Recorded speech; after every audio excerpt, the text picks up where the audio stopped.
in Elof Street. And when Max Perlman used to sing, he used to count the audience. He used to say to me, Percy, there are 489 in. And I said, no, Max, there are 488. And he comes back and he's singing on the stage and he says, there's 489. So I paid him for one. One extra. Yeah, well, we like to do that with catering, you know, just like, hang on, you were supposed to be 50 and there's 60. You're paying me for the extra 10. So I understand that completely. Percy, tell us about A Boy from Benoni. Tell us about yourself and your start. Well, I went to St. Dunstan's. I wasn't blind, but there were three other Jewish people at the St. Dunstan's school. We went there because they took people when they were 5. And my mother, I had 2 elder brothers, so possibly I was a little nuisance. So she sent me there when I was 5. So I therefore then went to Benoni West, where I was taught by my mom's sister, Lena. And then I went to Benoni High. But at the age of 7, as the famous story goes, I heard that Gracie Fields, who was the lass from Lancashire, was singing at the Benoni at the Criterion Theatre. So I went and all got dressed up and the whole family went. Tickets were 3 of the 6. And this beautiful, glamorous lady in a shining blue dress and with glitter in her hair came on the stage. And I said before, I fell in love with her, and then I fell in love with show business, and I've been stage struck and starstruck ever since. But then at the age of 10, Hendrik Hanekom and Andre Hugle, the famous Afrikaans companies, we used to tour without furniture. They were playing in the Benoni Town Hall across the road from where I was born, in 121 Princes Avenue. And they asked if we could lend them the furniture for their shows. And I lent them the garden furniture and the lounge furniture, and the lorry came to fetch it, and my parents arrived. There was no furniture? What is going on? And I said, I'm lending the furniture, and we got 2 comps, and the shows in Afrikaans, which I didn't understand at that stage. And they thought I was beyond redemption. But then there was the East Rand Theatre Club in Benoni, run by 2 wonderful sisters, the London sisters. And I used to walk across the road to the town hall, and every top director in South Africa, including Tabby Kushlik and Leonard Shachali and Teen Garland, Margaret Ingalls, and Cecil Williams, all came to produce shows there. And I became the sort of stage do-it-all. I opened the curtains, I did the props, I swept the stage, I washed the dishes, I made the eggs, I did, and then one day I had to do the lighting, and I'm not a lighting expert. And Tabby Kushlik was the director, and suddenly Ethel walked to one stage of the one part of the stage, and the light went on the other side. Then she walked to the other side, and the light came on the other side. And Tabby came back and let me know in uncertain terms, with words I had never heard, that the only good I can do in the theatre is sell the tickets and stay away from the stage. And that was the beginning. I was only 14, 15. Obviously, I still worked with the East Rand Theatre Club, although at 16 I went to university, where Helen Suzman lectured to me in economic history. And when I finished my BA, I started doing my articles for accountancy. And I always wanted to do something in the theatre. But then in in Benoni, you could not book for shows in Johannesburg. So if you wanted to see Danny Kaye or Oklahoma or Annie Get Your Gun or Brigadoon or Ivan Novello in Perchance the Dream, you couldn't do anything. You had to go to Johannesburg. there was booking offices at Publix and Pollyax and Paramounts and all over the place. So I used to get up at 3 o'clock in the morning and go take the 4 o'clock train and queue up. But in 1951, I saw that there was a opera season done by Benjamin Ogili and Tito Gobbi, and they were going to sing 8 operas. And I used to go to the opera during the war with my next door neighbor, and we used to go by train and come back, and then I have to get up at dawn again to go to university. But the queue had started on Friday morning, and at lunchtime I joined the queue outside His Majesty's at 3 o'clock because I had to book for the whole of the Benoni Musical Society, of which I was the chairman. And after 3 days, I got that curtain, this Empire Theatre opened, and we walked down, and I was the third one in the queue, and I got to the lady and I said, I need 77 and 6 tickets for every opera. Oh no, she said, they're all taken by the management. I said, what do you mean taken by the management? I've been standing here for 3 days and 3 nights. And she said, well, I'm sorry. So I said, who is responsible? And she said, Mr. Jim Stodel, the head director of African Theatre, Consolidated Theatres. So I got on the stage, to my utter amazement. I've never been on a stage before, except as a backstage worker. And I said to him, you have no integrity, no honesty. You have no right to do this. How can you do this to people who've spent so much time and so much love for the opera to be able to only have to pay 2 guineas? I said, I only earn £6 a month at my job as an article clerk. And so I said, one day I will show you how a booking office should be run. I have no idea why I said that. I mean, I had no idea how a booking office should be run or how it was run. But that's that. And then a few months later, I saw advertised in the paper that Leonard Schach, the Cape Town theatre director, was going to take a group of 14 theatre acolytes to see everything in London and all over Europe. And we saw opera, and we saw ballet, and we saw,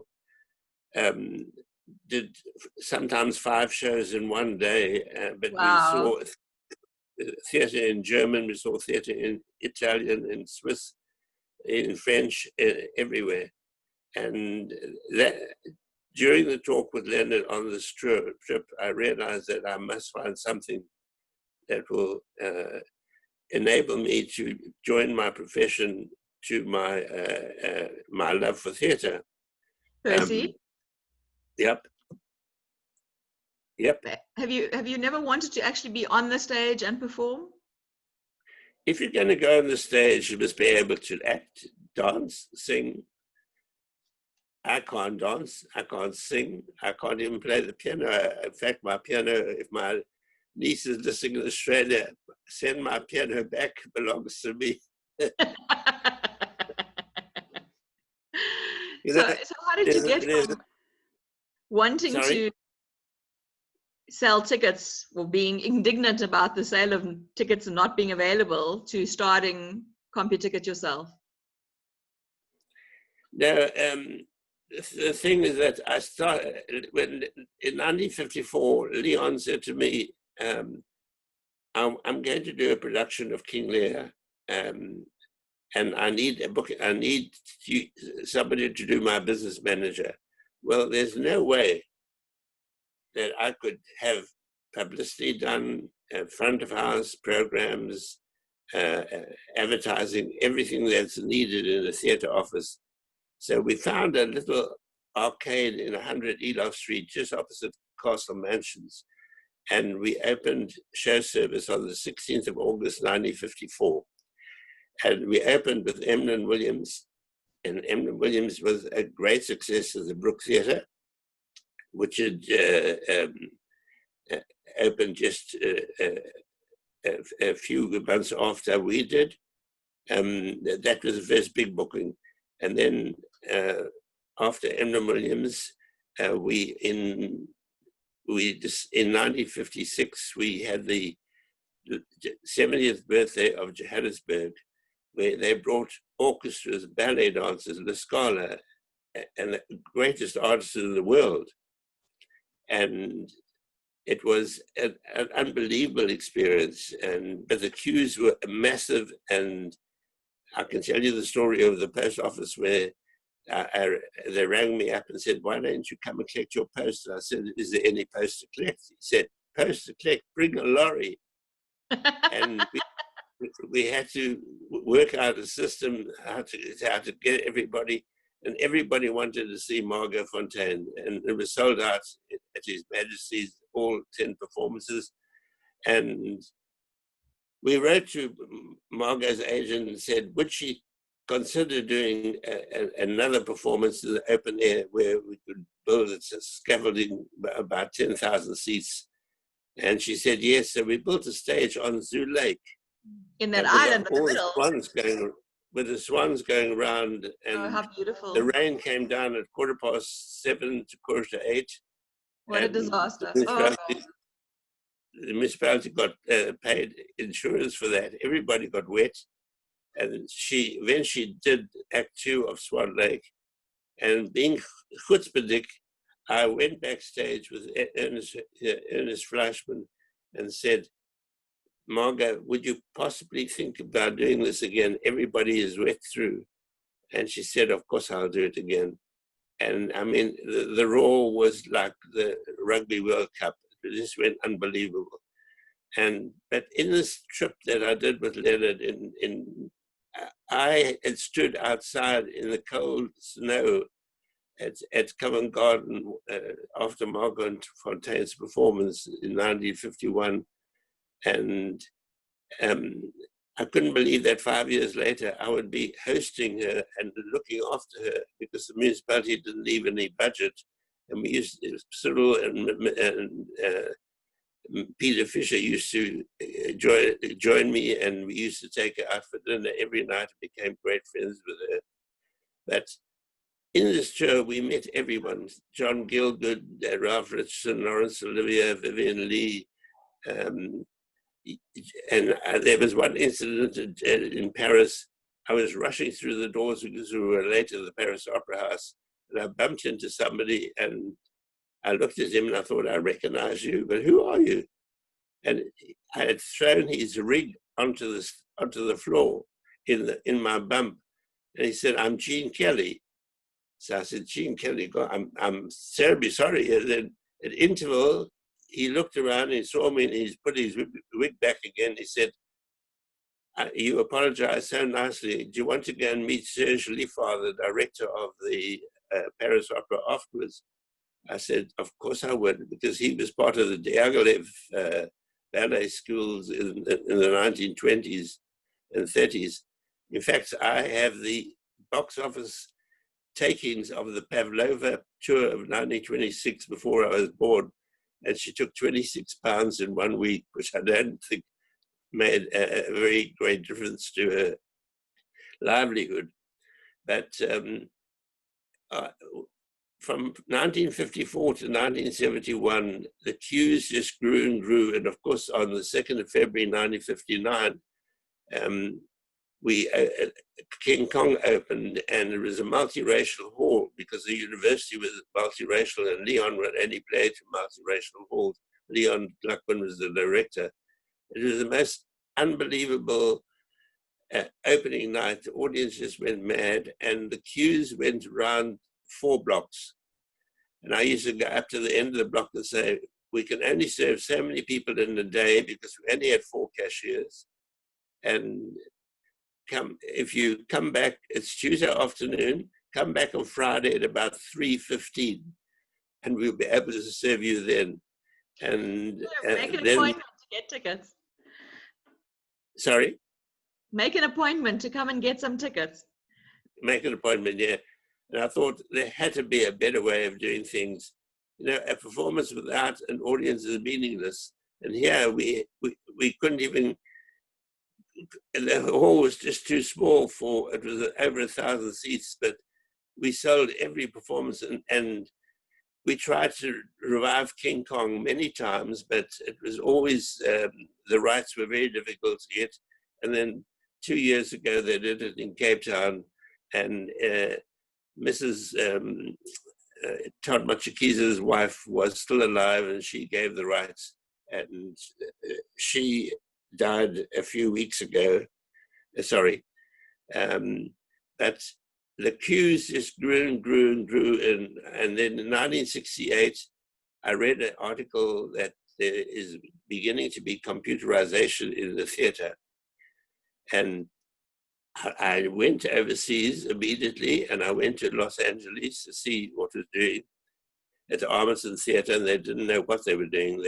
People were refusing to give them tickets to sell because they didn't know how honest they were and how efficient they were, and so therefore it was a disaster.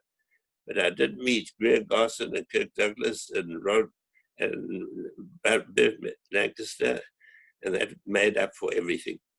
And I came back, and in 1960, I then went to America for the first time, and on the first night of my stay, I managed to get a ticket for $1 to see Ethel Merman in Gypsy, which is still one of the great nights of my life. In London, on December the 26th, Leon had booked for South Pacific starring Mary Martin. And after the show, we went backstage, and Mary Martin said, I must introduce you to two members of my chorus, my son, Larry Hagman, who became JR, and Sean Connery, who was 18. And a pool boy. Schoolboy. He was a dancer and a chorus boy. And we went for 17 years. We still carried on this business of, we moved across the road to 165 of Jeppy Street, and had much bigger premises and a longer passageway. And there was just no way that we could carry on like this. It was desperation time. And I decided then that I read in 1968 about this computerization, as I told you. And when we heard on December the 31st, 1970, that the firm in London called SRS, Systems Reservation Systems, would be closing down because the Reed Paper Corporation said they're not making a profit. And I then flew on December the 31st, 1970, I flew to London, negotiated with Jeffrey Naylor for all the machinery, and brought to South Africa 12 of the top guys to write the program. And for 6 months, they sat in my office, and we showed them all the various ways that tickets are sold, and all the various discounts, and old age pensioners, and how to dress a house. And that was the most important thing, how to dress a house. Because in New York, when they started, which was years later, they used to go from 1 to 46, 46 to 1, 1 to 46. And that wasn't good for me. I had to do it exactly as it was done manually. Pick the best seats in the house to start with, and then gradually move around until the house was dressed. And in 1971, in June the 11th, they finally told us we can. Sorry, I've lost you. Are you still there? I'm still here. Gosh. I'm all still these here, Percy. pictures. Are you looking at? Are you seeing all these pictures on your computer? Yeah, all these pictures are all my pictures. Well, Percy, there's Morris.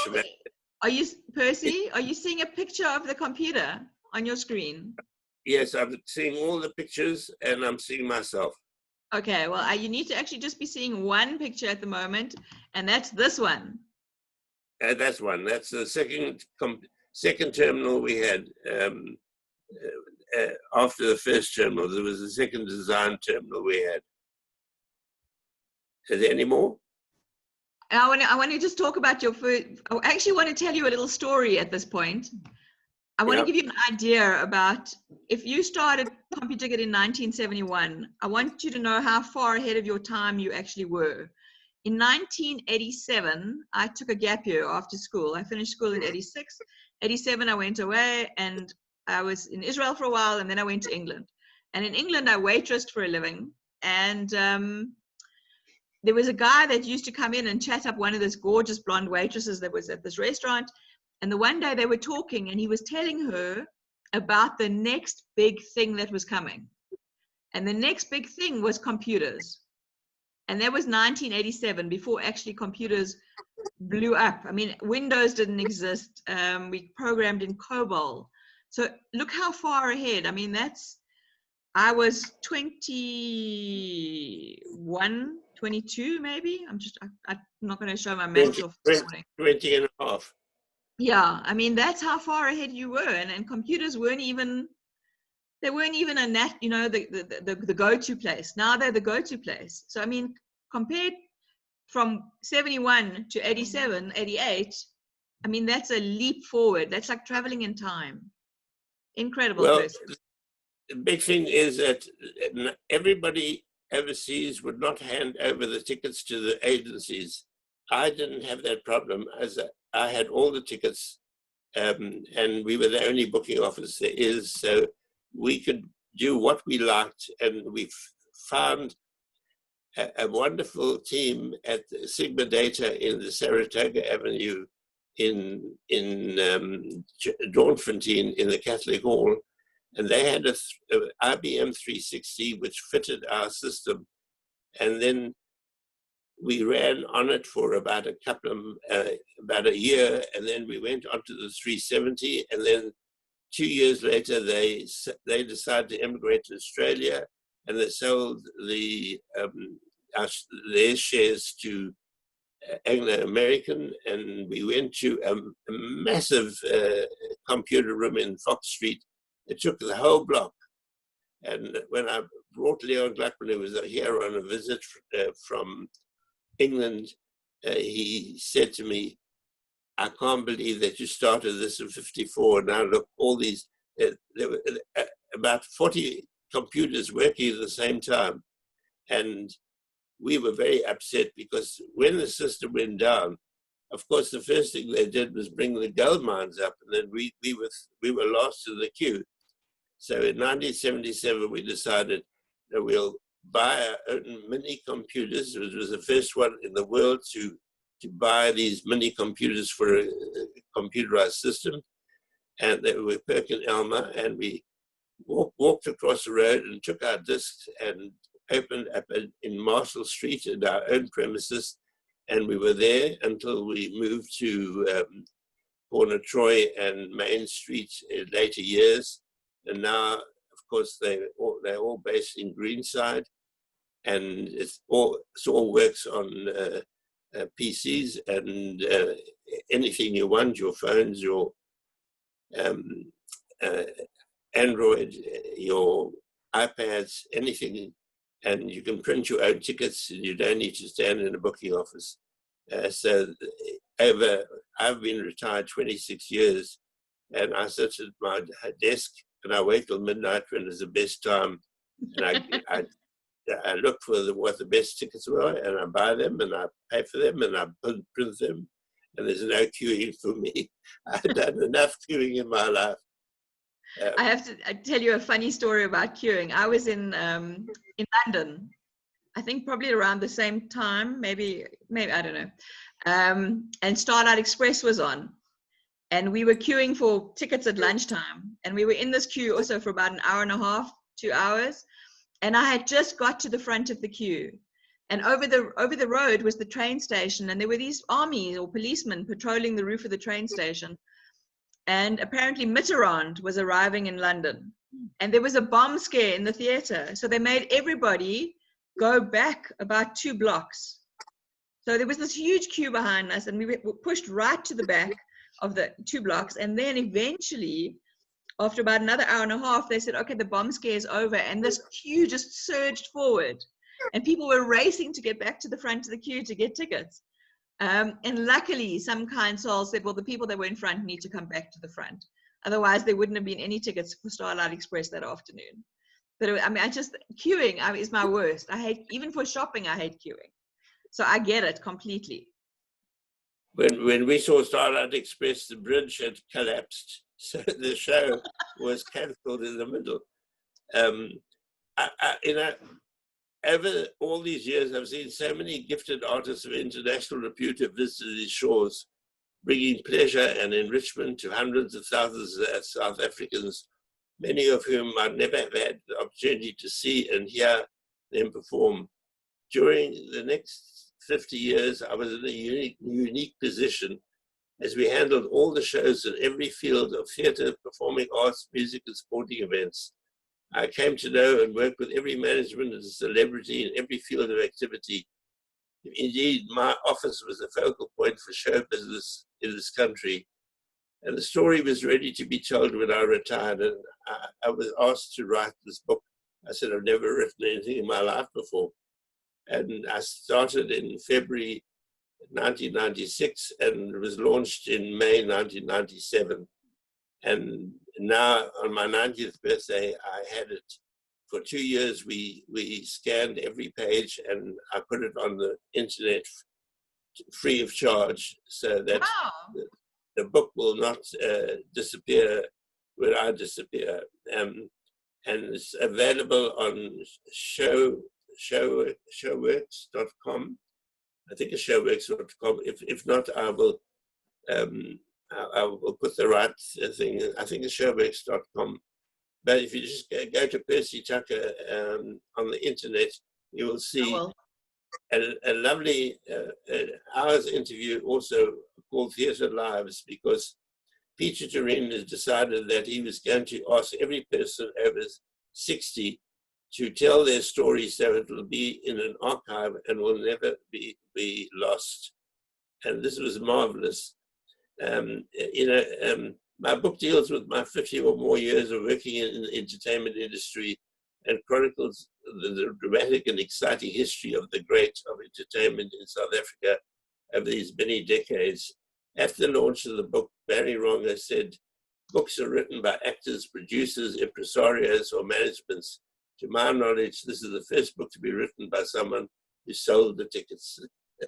So let's actually talk about some of the people that you met. Can I open the gallery and we can go through some photos and you can tell us some of the little stories, because I think you must have a wealth of gossip stored in that little head of yours. Yeah, I'm not a gossiper, but I can tell you. But you're going to share with me, right? Yeah.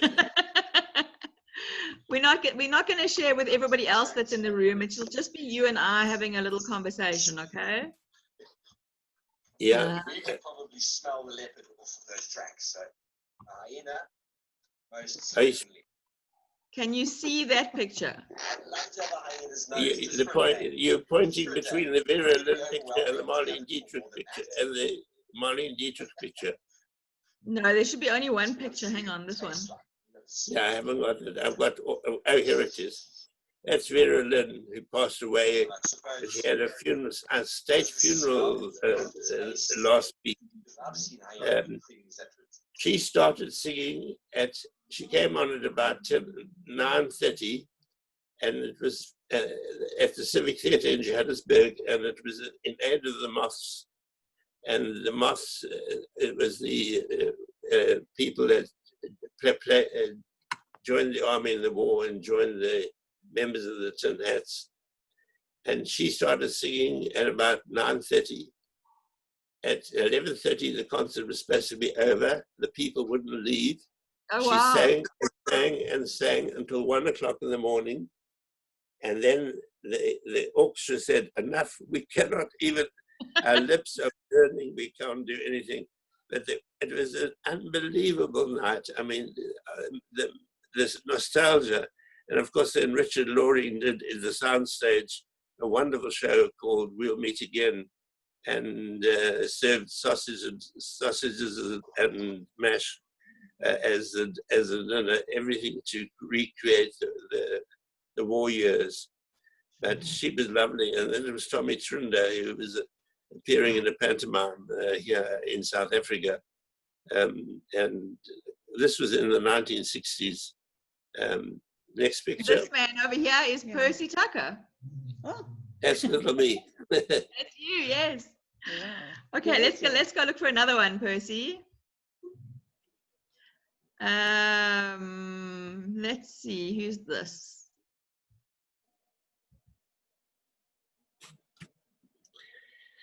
The chappie sitting in the front row with the jacket is James Kirkwood, who wrote a chorus line, co-wrote a chorus line, and won many awards.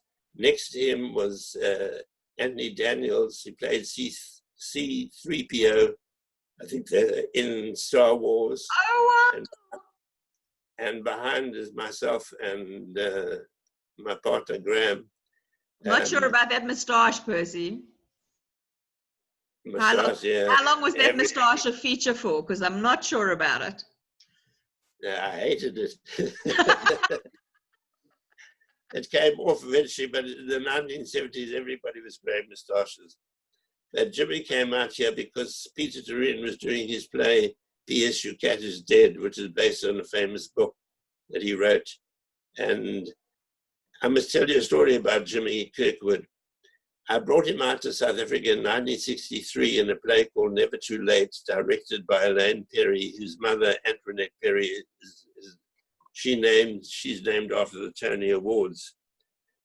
And as Jimmy was getting ready to go on the stage, he fell and he broke his leg. And I had just said to him, break a leg, because that is the saying you give to actors before they go on the stage. So he got the leg all tied up, and then he went through the play. It was held up until it was all plastered. And he did the opening night of the play with a broken leg in plaster. So, but he came back to South Africa a few times, and unfortunately died quite young. And but it was a lovely memory, and we had a great time together. The show must go on, hey? That's amazing. Wow. He's written a lot of books, Jimmy. What's the next picture? That's Elton John. Now, Elton John was not due to come to Sun City, but Rod Stewart was on stage, and Hazel had asked Elton John to possibly come out, and then he decided at the last minute that he's going to come and see what Sun City was all about. So he arrived with about eight massive trunks for a 4-day visit. And well, he needed to bring all his sunglasses with. And Rod Stewart was on the stage singing, and suddenly it was a matinee, and on the side of the stage walked Elton John, and Rod Stewart took one look and then nearly had a cadenza, because I mean, to see the two famous stars at one. And then he was here for about 4 days and enjoyed the show, and then he decided to come back, and he did his own show here, and then he came out for the opening of the Sun City Super Bowl, and he played in the open air. But he was a nice guy, and we had some wonderful experiences together. And there we are. And the lady on the left is Bea Reid. He used to speak to all the servicemen on the radio for many, many years. This is Victoria de Los Angeles, great soprano from Spain. And I took her on tour. We toured the whole of South Africa. She sang with orchestras, she sang solo concerts. And she has one of the great voices of all time, and a lovely lady. Not a bit of gossip about her. She really was just super to know and super to tour with. She really was charming, and I loved every minute of the tour with her all over South Africa. Was it? Next one. What about, you never sent me a picture of Frank. Oh, I'm sorry, I've got one somewhere, but I can't find it now. What was he like? He was my dad's absolute favorite. I mean, the world began and ended with Frank Sinatra. Frank, we never met. You know, he came to South Africa and he said he's not setting foot on South African soil. So they had a plane waiting on the tarmac for him. And as he got off from the plane from America, he walked straight across to the plane, which took him to Sun City. And he swore that he will never come into South Africa. And but the next day, his wife was shopping in Sun City. But he was no trouble at all. He really performed. The audiences packed. We paid. The price went up to 75 Rand a ticket, which was outrageous. But he opened the Super Bowl, and I mean, what else can you say when you get the greatest artists in the world to open the Super Bowl? Sol, Rennie, and Hazel, they did such a wonderful job of persuading like 48 to 49 of Hollywood's top stars to come out to Sun City. But Frank had a good time there, and the audience loved him, and it was very reminiscent of his great days. I'd seen him quite a few times in Las Vegas, and with Sammy Davis Jr. and Dean Martin. And sorry, I closed my eyes and I suddenly see Johnny Mattis on the screen. Johnny Mattis wanted to go and see a couple of shows in Johannesburg, and of course we couldn't allow him into the front because he was black. So we used to get through to Peter's Marine Theatre from the back. And then he said he'd like to go out for dinner. So I rang up the restaurant just near the Landrost Hotel, if anybody can remember where it was. And I said to them, we are not coming through the back door. We're with Johnny Mattis. He's world famous and he's a human being like everybody else. And we want to come through the front door, and you're going to, if there's any problems, we're going to tell the press exactly your feelings. And the lady was very upset, and she said, oh, well, we'll allow him in. And so we took him to dinner, and then he decided he was a great golfer, and he loved to play golf. And we found some people who was interested in playing golf with him, and Ronnie Quibell brought him out, and we had we really had a very social time with Johnny Mattis.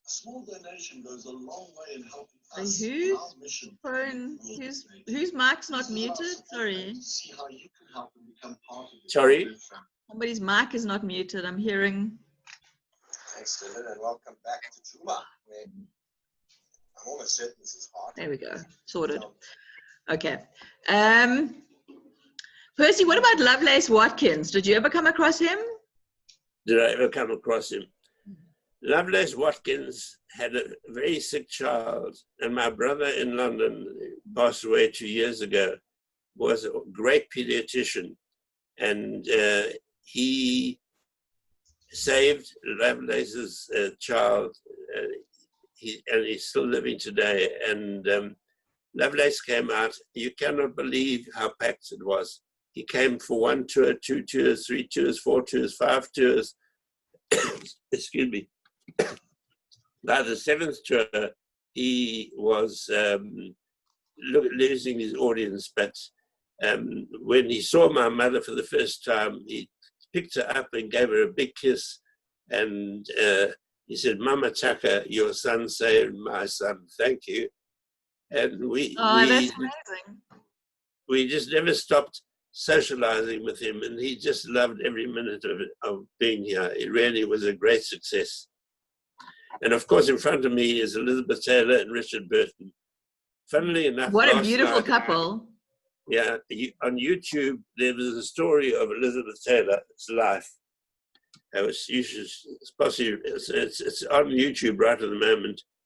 And they were coming out for the tennis, celebrity tennis. And Elizabeth Taylor,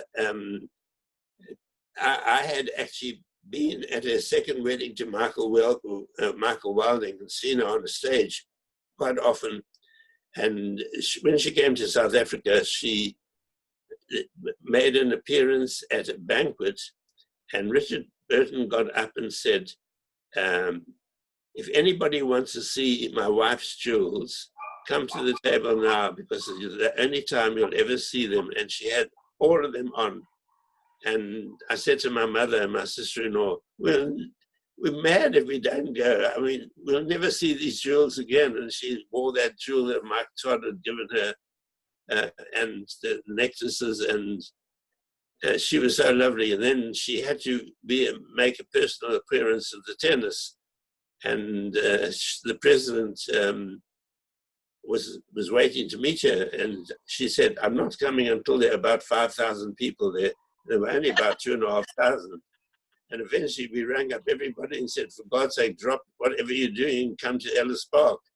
And eventually she said, Percy, are there 5,000? I said, yes. I think there were about 3,700 people there. But she finally turned up and she made a lovely speech and everybody was happy. This picture was taken in our flat in Johannesburg after Margot Fontaine and did an appearance. That's with Joan and Louis. And Joan passed away a couple of years ago. Louis is still living in New York, and Margot had this. She died a terrible death from cancer. And I always found that the amount of money she made for Covent Garden and for the Royal Ballet was so enormous, and she died in virtually poverty. But what a lovely lady! I mean, she was so kind and she was so generous, and her dancing was just sublime. And she was the one that we had about 50, 60 guests, and she said to Graham, I can't eat the Italian food you have here. Do you have a steak? And Graham said, yes, I've got steak in the fridge. He said, well, can you cook it for me underdone, please, at 1 o'clock in the morning? And she was there with, there was a whole host of British artists out here that year, and they all came to the party, and Margot sat by herself and had a steak, and we always chatted about it afterwards. I told her about meeting her in 1951 outside the Covent Garden, and then suddenly, in 15 years before she arrived, when this picture was taken, we were taking her out to dinner every night. But Louis asked for this picture for a book he's written on the Brickell Burke's lives. So, what do you think you were looking at? The photographer. Percy, how tall were you? Because there's not one picture of anybody meeting you in height. I'm 6'3". You are a tall boy. I would be standing in a hole next to you. I'm a good foot shorter. I'm more than a foot shorter than you. Yeah. But Margot had very high heels on because she was very short. Yeah. But Joan was about her height, and then Louis was almost my height. But wonderful memories of Fontaine in Cinderella in 1971. What's the next one you're going to show? Nobody could get in to see Pavarotti. We saw him in Stellenbosch, and Hazel, who brought him out, had slipped on a wet veranda in her Clifton apartment, and she had broken her leg. And she couldn't hobble around all over the place. And I said, I must try and get him to sign my program. And you couldn't get in near him, and because his secretary, whom he married later, came along, and she said, "What is your name?" And I said, Percy Tucker. And she said, "Are you Richard's cousin?" So I said, "Yes." Richard Tucker was he was Pavarotti's favorite tenor. He was he was the 25 years he was the chief tenor at the Metropolitan Opera before Pavarotti came along. And I was only allowed in because my name was Tucker, and we had a long chat, and Hazel was sitting in the front row when he came on the stage, and Mandela came up to her and said, "Hazel, how is your foot? Can I sit next to you and hold your hand?" And, what an incredible story. Lovely memories of Percy with Pavarotti. We queued up in New York to see him, and there was such a queue. We waited an hour and a half, and I said, "It's ridiculous."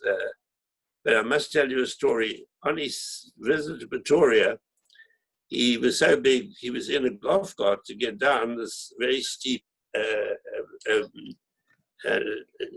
passage where Mandela was waiting and President de Klerk was waiting, and all the celebrities that he was going to meet.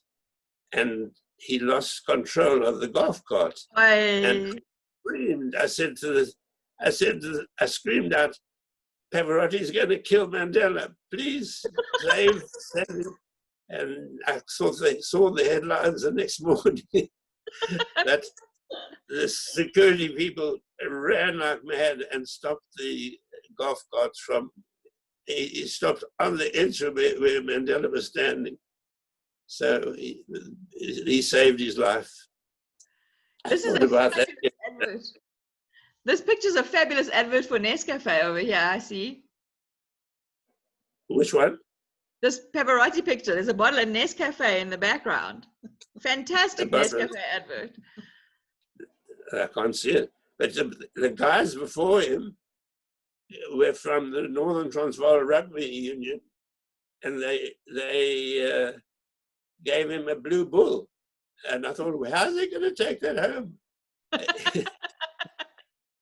So let me see if I can show you. I can't show you anyway, can't show you. Okay, let's do one more.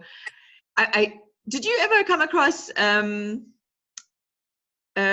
promoters who didn't pay people for the things that they did? Oh, did I come across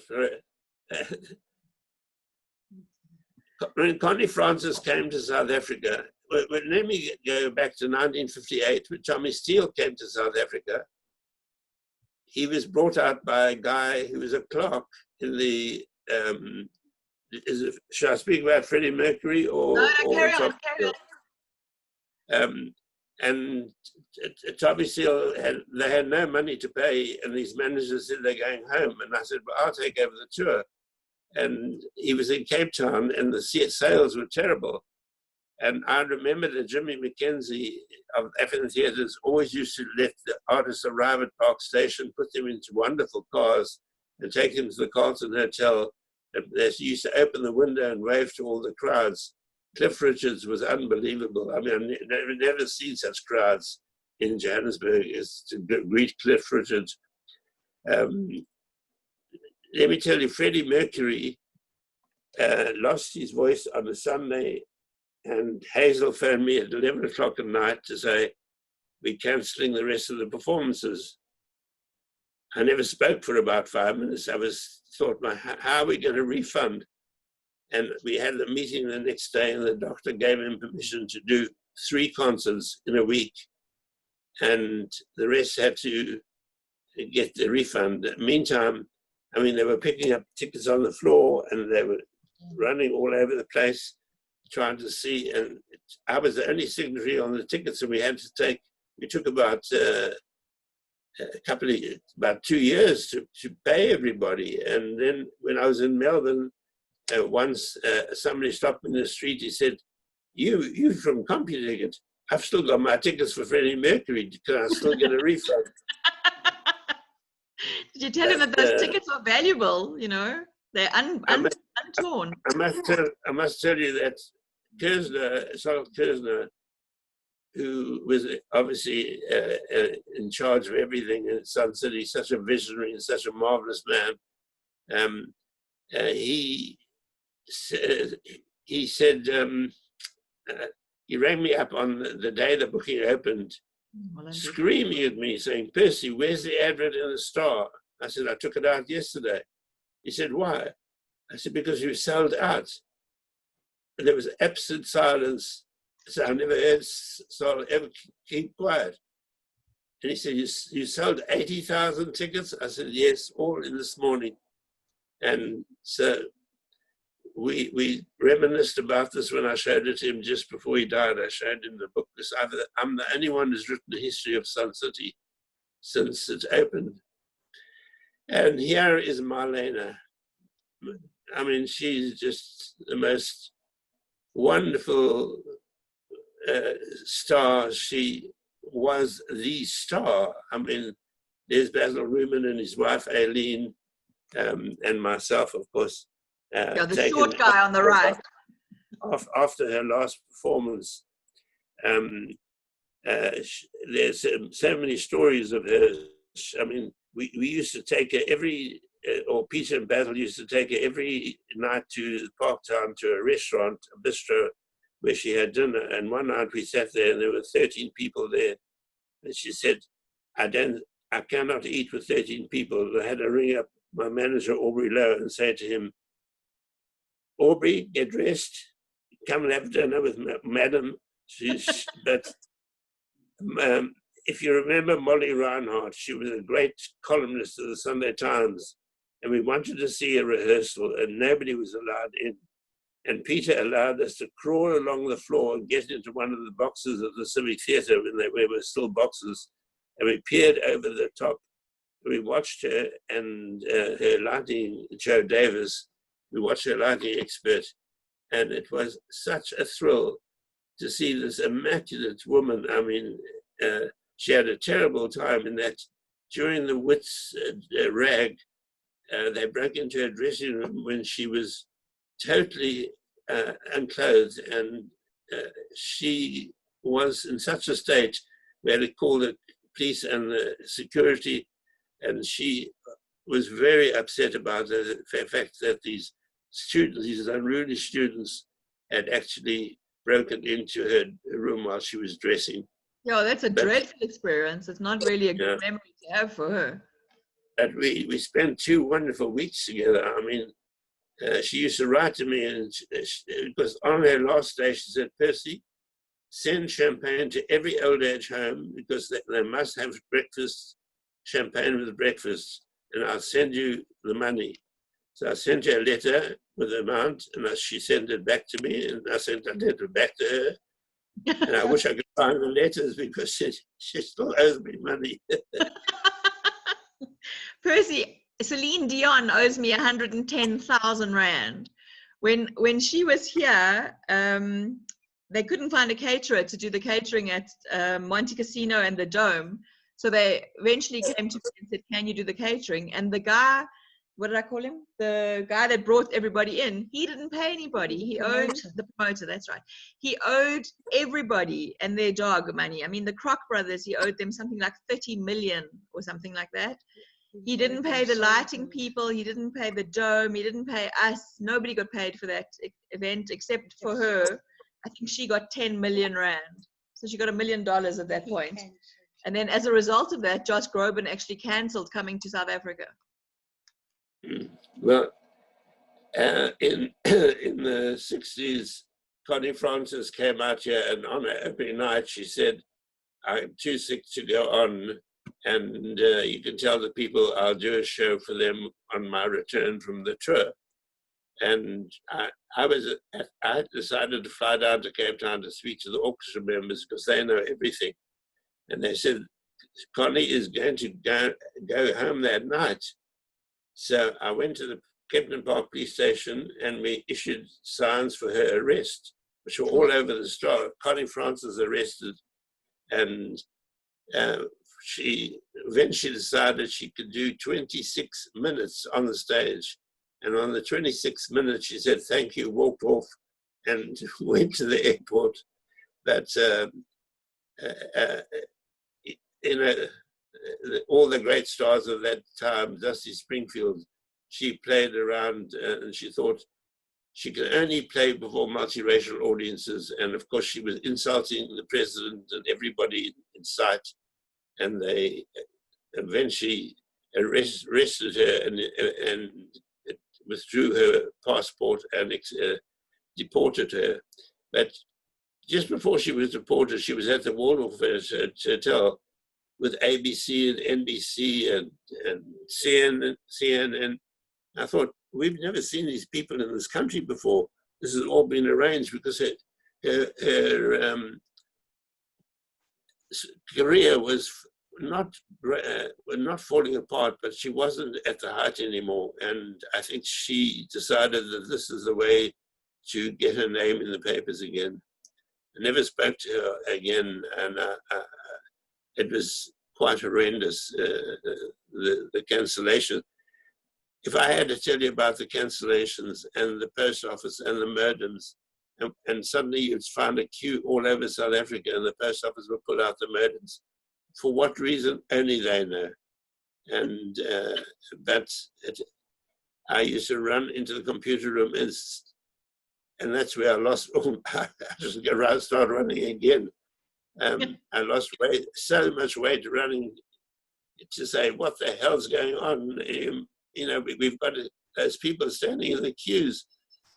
A horrible situation when you're controlling a whole country. It's really, you can't go to bed at night until everyone's in the theatre and happily seated. Percy, we've been talking for an hour, and before I say goodbye to you, I want you to please tell us of your entire career, what is the highlight? Can you pick one moment that really stands out for you? Cool, blimey. I've seen something like about something like 7,000 to 8,000 first nights. Some of them were unbelievably marvelous. You know, I would say that watching Dietrich was one of them. And also in 1951, we went to the Unter den Linden in East Berlin by train. There was no problems to get across in those days. And we saw Helena Weigel, Bertolt Brecht's wife, in his play Mother Courage. And we sat in the front row, and at the end, as I mentioned so often, there was no applause, there were just tears. And it stayed with me. I can still see to this day every moment of this wonderful actress schlepping this cart around, trying to feed her children. It was just so unbelievably moving that it's never left my mind. And yet, just with all the musicals I've seen and the plays I've seen, and they've been marvelous, very few. I've only walked out of the theatre once, and I can't remember even why. The show was terrible, but I never walk out because it's, when you are selling the tickets and marketing them, you stay till the end. But no, it's been a great life, and I've just loved being part of the theatre, and it's so important for me that I played an important part in the history of the country, and you know, there's so many other stories. I mean, I was with Frank Lesser for 3 years as a composer in New York, and I brought out, I got the rights for Johns for Showboat, and they said you shouldn't put the black people on the stage on the same level as the whites. So we built a big stand above the whites for them to sing Old Man River. And I was at the last concert given by Judy Garland. I had dinner in New York with Stephen Sondheim, John Steinbeck, Ethel Merman, Carol Channing, David Merrick, and I thought I'd gone to heaven and nothing would ever be better than this. And there's so many memories, and I could go on for hours. But thank you very much. I hope I haven't bored your listeners. It's been absolutely riveting. What a remarkable life. The people that you've met and the experiences you've had, I think the rest of us can just sit here in awe and say, wow, we've really missed out. Marcel made a comment. We were talking about your piano, and Marcel said your great nephews and nieces are enjoying your piano now. But tell us to send the check. Send the check, yeah. It was my best seat in the front of in the entrance hall of our house, and my piano teacher Rachel Levy said, "Percy, you'll never be able to play because you can't read the notes all at the same time." Before I let Percy go, are there any questions for him? Would anybody like to just post a question in the chat box with pleasure, and we'll ask him a question. Marcel says, I keep telling you the check is in the post. Yeah, I know. The trouble is there's no postman and the box is empty. Marcel, the check's in the email these days, never in the post. Never in the post. Yeah, I love receiving checks on my PC. They're very valuable. I don't even know what a check is. Melanie says, sorry, Percy. Sorry, no, carry on. Melanie says, incredibly rich and wonderful career. She's in awe. I just want to end just saying I was very privileged. You know, when I turned 65, Shirley MacLaine sang Happy Birthday. She was in South Africa. It's the Sun City. On my 70th birthday, we were with Hazel at the Three Tenors in Paris. There were 1 million people there, and we sat near the front, and we had dinner with them afterwards. And I'll end with this. And Placido Dominguez came up to the table and said, I believe it's your birthday. I said, yes. He said, would you mind if I sang Happy Birthday for you? I said, no, you know, as if every great tenor in the world or baritone just comes up to me and says, sing Happy Birthday. But it was very, very special. And Marcel came out from Australia to England for my 90th. And there's so many memories. You can go on and on. Thank you. Percy, it's been absolutely fantastic talking to you. Thank you so much for taking the time and spending this last hour with us. And I look forward to chatting to you again. And everybody who's joined us, thank you so much. Have a wonderful weekend. And send our love to Graham, who didn't pop in today. He popped in to say hello the other day when we were chatting. Go well, everybody. Stay safe, stay home. Bye.